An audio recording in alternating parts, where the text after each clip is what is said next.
ذہنی امراض اور منشیات کا عادی عرفان گلی میں جا رہے, سامنے 2 بچیاں گئی ہیں, یہ دیکھیں یہ 2 بچیاں آپ کی سکرین سے گزر رہی ہیں.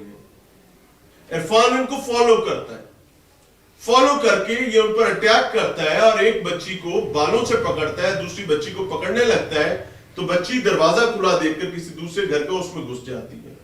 اس کے بعد عرفان اس بچی کو بالوں سے پکڑ کر اندر چلا جاتا ہے, اندر سے دوسری بچی کو بھی گھسیٹ کر باہر لاتا ہے.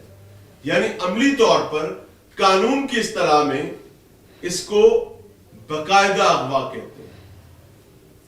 لے کر آتا ہے باہر, باہر لانے کے بعد مار پیٹ کرتا ہے. ان دا مین وائل اہلیان علاقہ اکٹھے ہو جاتے ہیں, گھر کی خواتین باہر آ جاتی ہیں اور اس کے بعد عرفان کو مارا جاتا ہے, پیٹا جاتا ہے, نشان عبرت بنایا جاتا ہے. عرفان جان چھڑا کر اپنے گھر پہ جاتا ہے تو کیا ہوتا ہے یہ دیکھیں.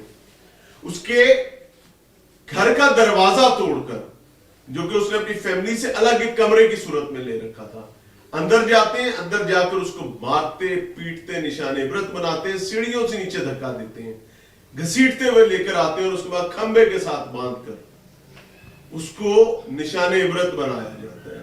اب یہ جو ایک ہیپننگ کے بعد دوسری ہیپننگ ہو رہی ہے, یہ بنیادی طور پر مجھے یہ چیز قائل کر دیتی ہے کہ اگر وہ ذہنی مریض تھا, اس نے اپنی غلط حرکت کی جس کو قانونی طریقے سے نپٹا جانا چاہیے تھا, تو یہ کون لوگ تھے؟ اس کا مطلب یہ ہے کہ عرفان اور یہ حملہ کرنے والا پولیس ملازم, طاقتور ترین ادارے کا ملازم, اور باقی لوگ جو جتھے کی صورت میں عرفان کو کھمبے کے ساتھ باندھ کر نشان عبرت بنا رہے ہیں, راولپنڈی جیسے شہر میں تھانہ ریس کورس کی حدود میں راحت کالونی میں, they are equal. آج کے بعد آپ لوگوں کو قطعی طور پر یہ دعویٰ نہیں کرنا کہ آپ بڑے باشعور ہیں, بڑے باصلاحیت ہیں. میرے ساتھ فیملی موجود ہے, ان سے سمجھتا ہوں. السلام علیکم. وعلیکم السلام. میں معافی چاہتا ہوں بحیثیت اس معاشرے کا ایک بیٹا کہ ایک تو آپ کے گھر میں ایک ایسے پیشنٹ کو, ایک ایسے شخص کو جس کو ذہنی عارضہ لاحق ہے, اس کو سنبھالنا ایک سچویشن ہوتی ہے, اور اس کے بعد جب وہ گھر سے باہر جاتا ہے تو وہاں پر بھی کتنا غیر محفوظ معاملہ ہے. ہوا کیا ہے اور کیا دیکھا, کیا جوجھ کیا رہا ہے, بیت کیا رہا ہے اس وقت؟ یہ 2 سال ہو گئے کہ یہ آئس پی رہا تھا. ہاں.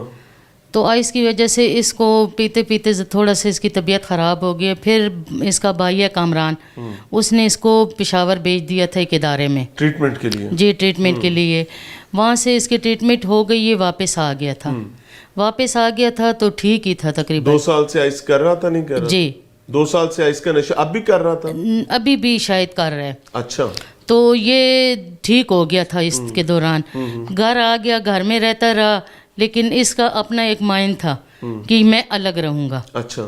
تو یہ نا گھر سے اس نے باہر جگہ اپنے لیے لے لی, اور بہت ہی اچھا بچہ تھا. آئس پیتا تھا لیکن سب کی بہت عزت کرنے والا تھا, سب کی. آئس کتنے عرصے سے پی رہا تھا؟ تقریباً 2 سال ہو گئے ہیں. 2-2.5 سال ہو گئے ہیں. یہ باہر سے بس دوستوں میں بیٹھتے اٹھتے ہی کہیں کسی نے لگا دی اس کو. تو اس کے بعد یہ ادھر چلا گیا. تو لیکن بہت ہی اس کے نشے میں بھی وہ ہر بندے کی عزت کرتا تھا, محلے والوں کی, بچوں کی, بڑوں کی. نشے میں تو انسان کس کی عزت کر سکتا ہے ویسے؟ نہیں بھائی, پھر بھی یہ سب کے ساتھ اچھا ہی چلتا تھا, لیکن ادھر جو ہوا اس کے ساتھ یہ بہت زیادتی کی گئی ان لوگوں نے. پولیس کے حوالے کرنا چاہیے, پولیس کے حوالے ان کو چاہیے تھا. بچی کے بال کھینچے جو کہ قطعی نہیں کھینچنے چاہیے جی, تو اس پر تو کوئی دوسری رائے نہیں ہے, اس کو پولیس کے حوالے ہونا چاہیے. ٹھیک ہے بھائی, اس نے غلطی کی ہے, ہم مانتے ہیں کہ وہ نشے میں اس نے غلطی کر لی ہے, یا اس کا وہ اپسیٹ تھا تو اس وجہ سے, لیکن انہوں چاہیے تھا کہ یہ پولیس کے حوالے کرتے نا. اتنا بہت بڑا بہت ظلم انہوں نے نہیں کیا کہ جتنا انہوں نے سب نے مل کے اس کے ساتھ ظلم کیا ہے. آپ اس کی چچی لگتی ہیں؟ جی ہاں, میں اس کی چچی ہوں. یہ اپنے گھر میں کیوں نہیں رہتا تھا؟ اپنے گھر میں بس وہ اس کا اپنا ایک ذہن تھا, رہتا تھا اپنے گھر میں. پھر اس کے بعد وہ کہتا ہے میں نے اپنا الگ سے میں نے رہنا ہے. پھر بھائی نے الگ سے اس کو جگہ لے دی, اور وہ محلے دار بھی سب اس کے ساتھ بہت اچھے تھے کیونکہ یہ سب جاننے والے تھے اس کے. آگے آپ بھی چاچی ہیں؟ جی. اللہ آپ کے لیے آسانی کرے. بہن یہ کیا ہوا ہے اور